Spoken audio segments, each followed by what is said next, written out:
Well, it's really a thrill, an honor, a privilege to be sitting with Gloria Steinem. You've been an inspiration to me and to millions of women around the world. And one Well, of the things... you're an inspiration to me because you speak for the speechless. Thank you. I really appreciate that. And that really leads us to the first question I wanted to ask you. You're known, of course, as being one of the leading feminists in history. And you also happen to be a vegan and a champion for the rights and the end to oppression and exploitation of many groups, and why it's important to you to take on the cause and carry the mantle for all those other groups. I think it's all connected. Once I went on a trip down the Nile, this famous trip that you go from the Nubian parts of the Nile, the African parts, to Cairo. And you can see there, because it's such an old center of civilization, that in the oldest parts of the Nile, God is represented as all things: papyrus, butterflies, animals, men, women, everything, all living things. You go a little further, say, a few more miles, it's 1,000 years later, and there are fewer representations of nature. And the goddess has a son, but no daughter. So you can literally see in this very old center of civilization that God has been withdrawn from nature, animals, and women in order to make it okay to conquer animals, nature, and women. So they're all connected. I mean, we are all struggling for a world in which living things are linked, not ranked. When did you become a vegan? I'd had a very small experience of breast cancer, and I was aware of how much chemical and hormonal content there is in animal feed. So that was my initial reason, but I soon became aware that after a little while that I love to eat, I love food, but I just couldn't eat anything I could relate to. I just couldn't, and I still can't. As a vegan myself and an animal rights activist myself, it's something that I've looked to you as a role model and inspiration to broaden my scope and my horizon and to be more inclusive of all groups who are oppressed, whether it be women, not just animals, but women and minorities and the poor and the environment, which I consider an entity being exploited and oppressed, and children. The title of the piece that I wrote for this book is called Walking the Walk, and I think that you embody that. It seems so obvious. It's hard to Right. see them as separate movements. They're all part of the same movement in which the goal is to see life as an interconnected circle, not a pyramid or a hierarchy in which some life is more important than others. Right. What are some of the things that we should be focusing on and striving toward, whether we're male or female, to make this a better world? Well, we all, at least in this country, we all have at least two kinds of power: vote power and dollar power. And we need to use both. Are there some concrete examples you can give?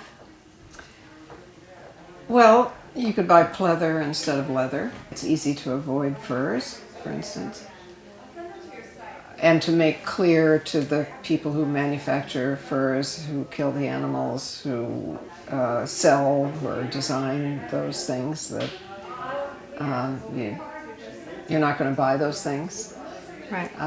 In the same way that I would not buy a toothpick in Walmart, because Walmart oppresses workers here, discriminates against women, runs sweatshops in China. I mean, that's as the film, the expose of Walmart said, the high cost of low prices. The point is not perfection. The point is to do the best we can every day to reflect our values in what we do, and to inform people that we are doing that. After I watched the documentary about you on HBO, it was uplifting, it was inspiring. While you were being interviewed on national television, you got a call from a very hostile woman who attacked you live on the air, and she really blindsided you because she started out with this very sweet, kindly voice, and then she launched into what sounded to me like a very irrational attack. And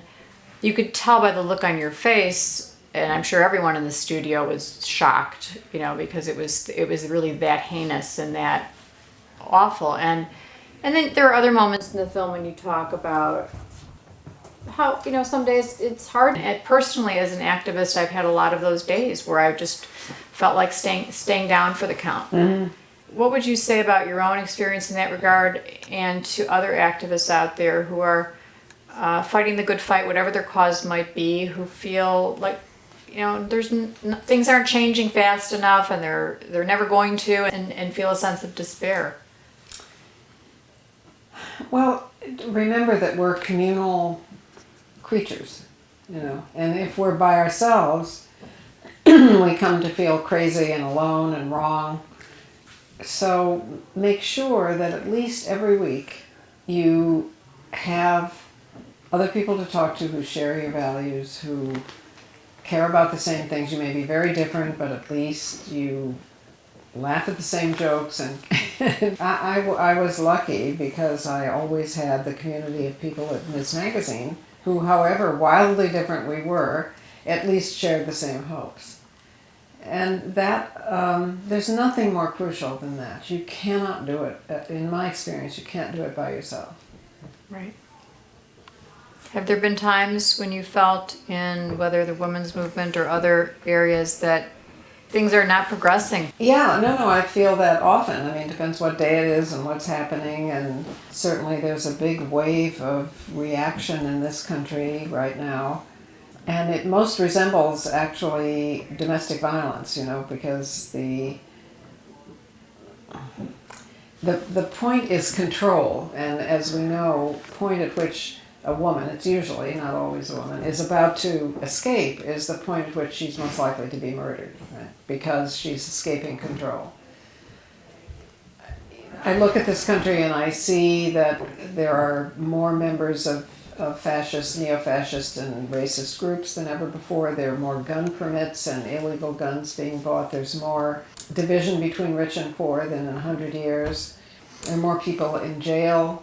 A bigger proportion of our population is in jail than in any country in the world. And I think about that and I get discouraged, but I realize that we also have turned against 2 wars much faster than we did against Vietnam.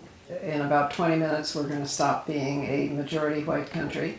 We've turned against Wall Street and the injustice of our financial institutions for the first time in I don't know how long. So I think to myself, okay, what this means is the country is about to escape.